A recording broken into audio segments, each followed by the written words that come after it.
ఏందండి జైల్లో ఉన్నప్పుడు కూడా చాలా సరదాగా ఉండేవారు, ఇప్పుడెంత ఇలా దిగాలుకున్నారు?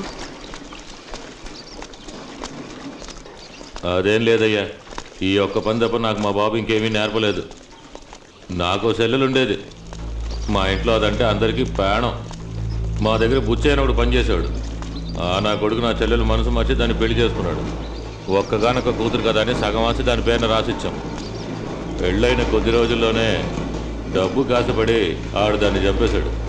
అది చాలదని నా చెల్లెలకు బయట ఇంకెవరితోనో అక్రమ సంబంధం ఉందని, అది వీడికి తెలిసిన వెంటనే అది ఆత్మహత్య చేసుకుందని ఊరంతా నమ్మించాడు. అది తట్టుకోలేక మా బాబు పోయాడు. నేను ఆవేశంతో బుచ్చేగాడి ఇంటికి వెళ్ళి ఆడి అన్నని ఆడి మనుషుల్ని నరికేశాను. కానీ ఆడు మాత్రం దొరకకుండా పోయాడు. ఫిట్నెస్ స్ట్రాంగ్గా ఉండడం వల్ల నాకు శిక్ష పడింది. ఆ బుచ్చేగాడు ఇప్పుడు బాగానే ఉన్నాడు. ఆడిని లేపేస్తే చాలు, నేను నా జీవితాన్ని ప్రశాంతంగా గడిపేస్తాను. అందుకు మీరే నాకు సాయం చేయాలి.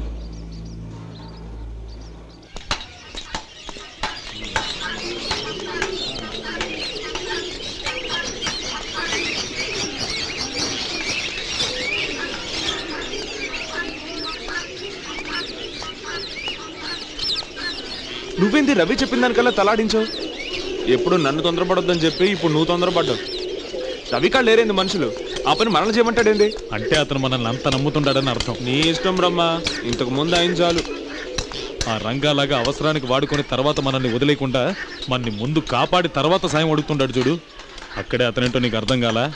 పోయి కాసి ఆ బుచ్చే మీద కన్నయ్యరా.